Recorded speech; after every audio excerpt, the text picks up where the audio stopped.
Hello বন্ধুরা, শুভ সকাল। দেখে নিন কলা চাষ। এই কলা সিঙ্গাপুরি কলা। এই কলাকে এখন কাঁদি হয়েছে, বিরাট বিরাট কাঁদি। দেখুন কলা কাঁদি। এই কলা গাছকে তুলে চারা লাগাতে হয়, লাগিয়ে একে গোড়া পাট করে কলা গাছ রোপণ করতে হয়। এই কলা বড় বড় কাঁদি, দেখুন কি সুন্দর কাঁদি হয়েছে, সিঙ্গাপুরি কলা। এইবার দেখুন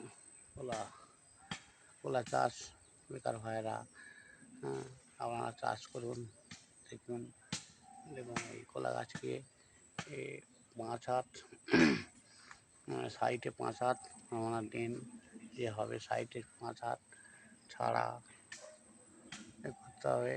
সাইড ড্রেনটা করতে হবে 5 হাত। 5 হাতের পর থেকে এগুলোকে সাইডে হবে 10 ফুট দূরত্ব করে আপনারা চাষ করুন। এই কলা চাষ ভালো চাষ, হেভি চাষ। এই কলা চাষ আস্তে আস্তে করুন। এই যখন কলা হয়েছে, এই গাছকে পরিষ্কার করতে হবে, এই গাছকে লাগিয়ে তুলে তাকে লাগাতে হবে। সাইডে 10 ফুট আর ড্রেন হবে 5 ফুট। 5 ফুট দূরত্বে গায়ে লাগিয়ে দেবে। গায়ে লাগাবার পর কিছু সার, ডিএপি, জৈব সার দিয়ে গোড়া করে দেবে, দানা দিয়ে। এই রকম মোচাটা কাটছি, এই মোচাটা কিনে দিতে হবে। বড় কলা গাছ, কলা গাছ দেখে নেন। কলা এইভাবে চাষ করুন, আপনাদের প্রফিট হিসেবে ভালো বেনিফিট পাবেন। এই দেখুন কলা হয়েছে, কলা চাষ সিঙ্গাপুরি কলা। এটা সিঙ্গাপুরি কলা।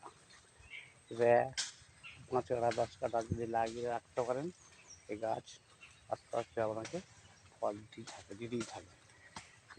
দেখুন কলা চাষ হেভি চাষ। এর মূলকে গোড়া থেকে তুলতে হয়, তুলে একে দানা দিতে হয়, ওরা মার্চিং করতে হয়। ড্রেনটা যে হবে, ড্রেনটা 2 ফুট ডিপ করে গোড়া মাটি দিতে হবে। একটু গরমকালে একটু ছিঁচ মারতে হবে, ছিঁচ মারলে বড় বড় কাঁদি হবে। দেখুন দিয়ে পাট করতে হবে, এই কলা বাঁচকানো কোনো সবে করতে হবে। এইভাবে চাষ করুন।